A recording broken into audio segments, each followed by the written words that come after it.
নমস্কার বন্ধুরা, আমার চ্যানেলে আপনাদের সবাইকে স্বাগত। আজ আমি বানাবো পটল চিংড়ি রেসিপি। খুবই সুস্বাদু ও খেতেও দারুণ। তো চলো শুরু করা যাক।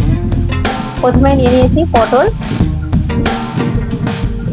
নিয়ে নিয়েছি আলু, নিয়েছি চেরা কাঁচা লঙ্কা, পেঁয়াজ কুচি, টমেটো কুচি, চিংড়ি মাছ, গোটা জিরে, শুকনো লঙ্কা, তেজপাতা, গোটা গরম মশলা, লঙ্কার গুঁড়ো, নিয়েছি হলুদ গুঁড়ো, জিরে গুঁড়ো, ধনে গুঁড়ো, নুন ও আদা রসুনের পেস্ট। প্রথমে আমি কড়াইতে সর্ষের তেল দেব। তেলটা ভালোভাবে গরম হলে আমি ওর মধ্যে চিংড়ি মাছটা দিয়ে দেব। তারপর দিয়ে দেব খুবই সামান্য একটু হলুদ গুঁড়ো। চিংড়ি মাছটা খুব বেশি ভাজবো না, আমি অল্প একটু হালকা করে ভেজে তুলে নেব। তারপর ভেজে নেব পটলটা। পটলটা আমি একটু লাল লাল করে ভেজে নেব।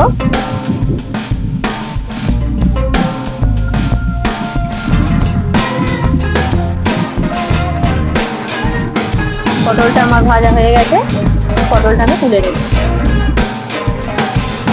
আবারও একটু কড়াইতে তেল দেব, দিয়ে তেলটা ভালোভাবে গরম হয়ে গেলে আমি আলুটাও ভেজে নেব।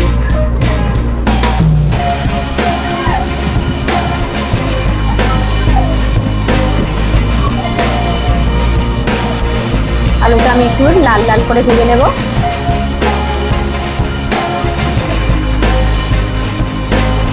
তো আলুটাও আমার প্রায় ভাজা হয়ে গেছে, আলুটা আমি তুলে নেব।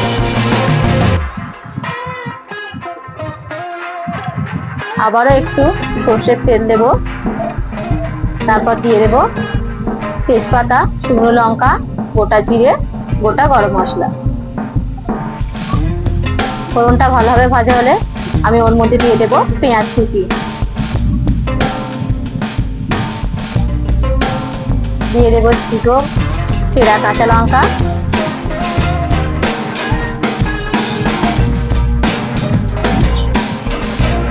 তারপর দিয়ে দেব আদা রসুনের পেস্ট,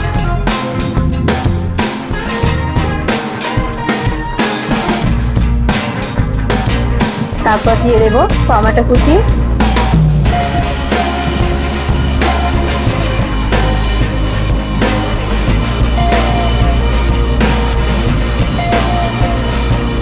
তারপর দিয়ে দেব নুন, দিয়ে দেব হলুদ গুঁড়ো, লঙ্কার গুঁড়ো, জিরে গুঁড়ো, ধনে গুঁড়ো। সামান্য আমি একটু জল অ্যাড করব, মশলাটাকে ভালো করে কষিয়ে নেব।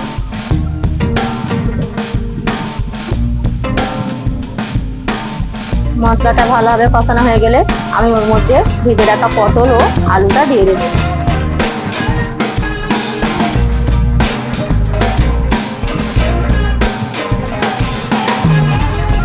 দিয়ে দেব ভেজে রাখা চিংড়ি মাছ, আবার একটু কষিয়ে নেব।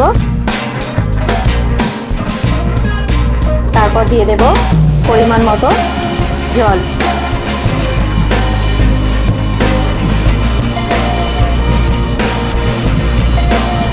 আমি 15 মিনিট আরো রান্না করে নেব। 15 মিনিট পর রান্নাটা আমার হয়ে গেছে। ভালো লাগলে লাইক, কমেন্ট, শেয়ার করবেন। চ্যানেলটিকে সাবস্ক্রাইব করতে ভুলবেন না। ধন্যবাদ।